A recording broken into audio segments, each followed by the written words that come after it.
Le carême vient du mot quadragesima qui veut dire 40 jours. 40 jours, c'est un 40 jours de préparation. Le carême, on le sait, dure 40 jours, peut-être un peu plus, parce qu'on ne compte pas les dimanches. 40 jours nous réfère à un récit biblique où le Christ passa 40 jours dans le désert. C'est une forme de purification, une forme de préparation à vivre son ministère.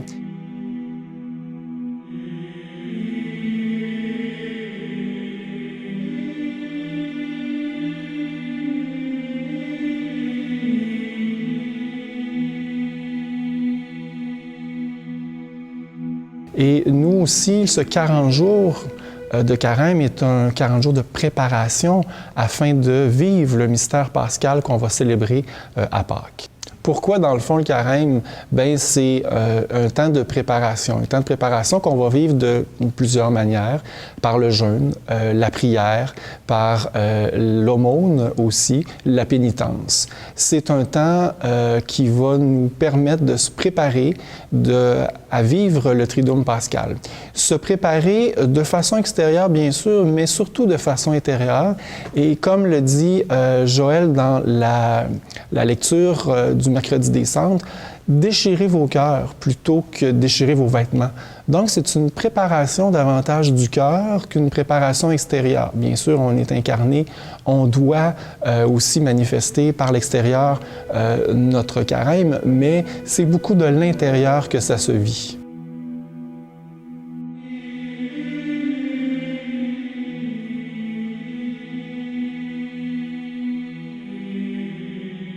Je dirais 4 éléments pour vivre le carême: la prière, le jeûne, faire pénitence et l'aumône.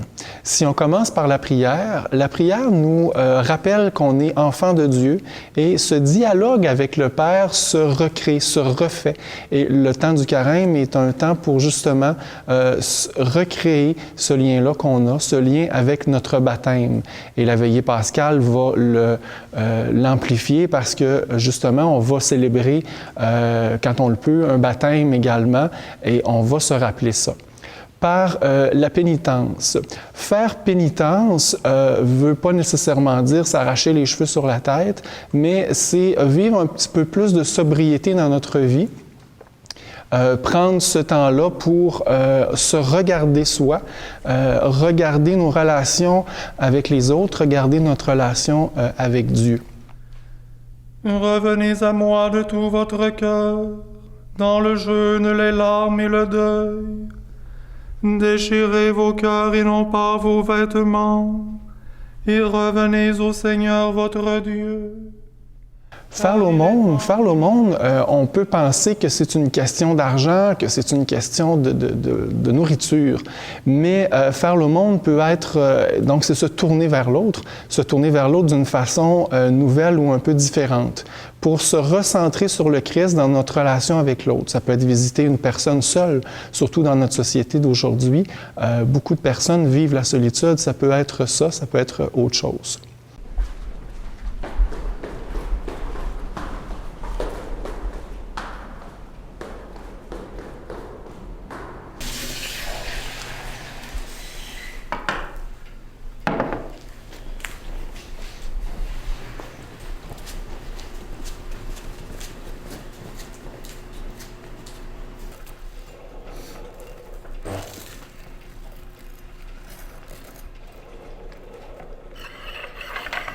On a dit également par le jeûne. Le jeûne est un élément classique du carême.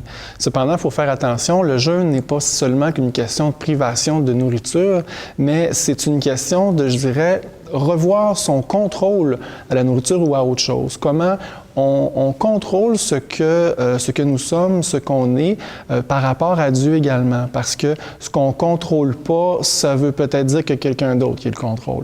Et on veut vouloir offrir ce contrôle-là à Dieu. Donc, privation de nourriture peut-être, mais se réajuster. C'est un réajustement en ni plus ni moins, et c'est un peu ça le carême, se réajuster pour se préparer à Pâques.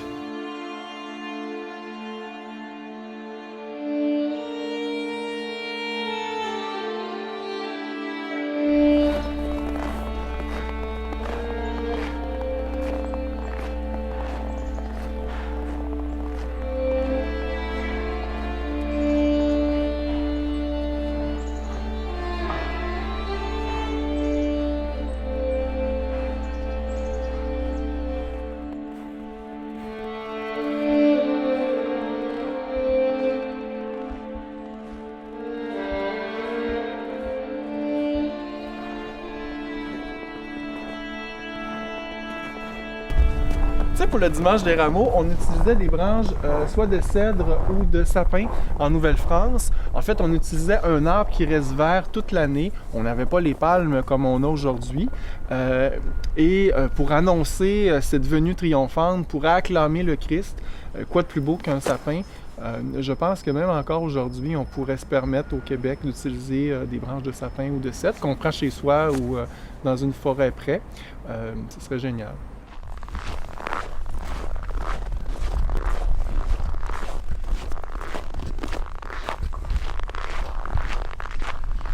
Quand on parle du carême, on a à l'esprit le mot conversion. Surtout le mercredi des cendres, on peut utiliser la phrase « Convertissez-vous » lors de l'imposition des cendres et croyez à la bonne nouvelle ou à l'Évangile. La conversion signifie se retourner vers. Donc, se retourner vers quoi? Vers qui, en fait? Se retourner vers le Christ. Et ça fait vraiment partie de l'étape du carême où on se retourne davantage vers le Christ. On ressaisit des occasions pour manifester notre attachement au Christ, revoir nos relations avec les autres, revoir notre relation avec soi-même aussi. Donc, se convertir veut dire aussi revoir des choses et se retourner, bien évidemment, vers le Christ qui va être la figure pascale qu'on pourra célébrer à Pâques.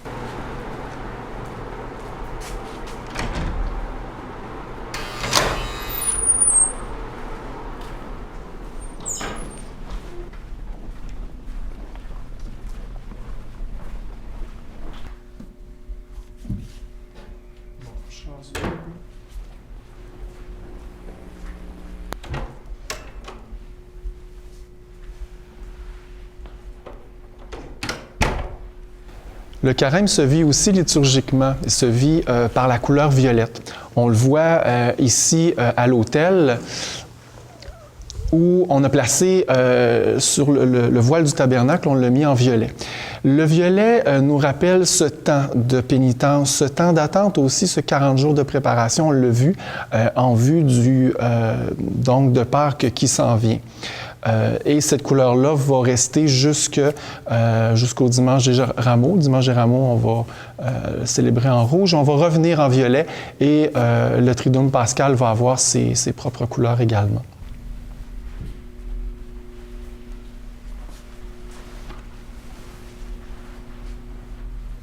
En dehors de la couleur violette aussi, la liturgie va revêtir une sobriété. On va avoir un chant moins déployé. On n'utilisera plus l'Alléluia, on va abandonner gloire à Dieu et on va vouloir faire plus simple dans la liturgie. Pourquoi?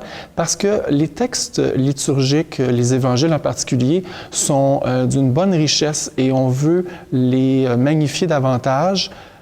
Mais à ce titre-là, on va devoir diminuer aussi tout ce qui est autour, tout ce qui est un petit peu superflu, décoration. Mais à Pâques, cependant, ça va nous permettre de mieux vivre tous ces éléments-là de la liturgie, l'Alléluia, le gloire à Dieu, le déploiement, les décorations, les fleurs, etc. Donc, un temps de sobriété va nous permettre d'apprécier davantage tous ces signes et symboles qu'on utilise dans la liturgie.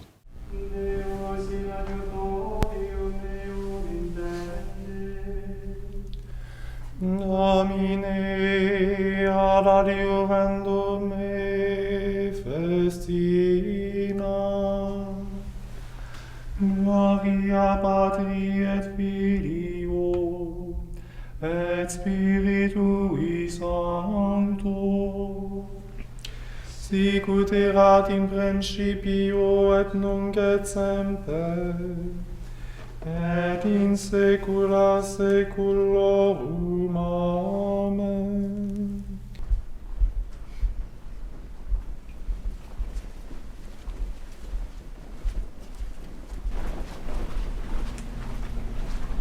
Bonjour, bonjour. Bonjour, ça va bien? Oui, ça va bien. Bon, ça fait longtemps qu'on vous a vu. Quand même, hein? Vous avez un message. Merci. Ah oui. On demande de le rappeler. Y a-t-il d'autres choses? Non. Non, juste ça, c'est bon. On peut se demander en quoi le carême peut nous rendre meilleurs.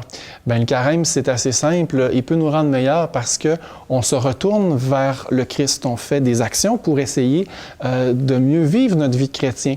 Ces actions-là vont se tourner aussi vers les autres, donc vont nous rendre meilleurs dans nos relations avec les autres parce qu'on va pouvoir les revisiter et nous rendre meilleurs parce qu'on va revisiter notre relation à nous-mêmes et en ce sens-là, on va pouvoir vraiment être un chrétien mieux accompli et pouvoir rayonner davantage du Christ dans nos vies. Esta beata trinitas, concede simplex unitas, ut fructus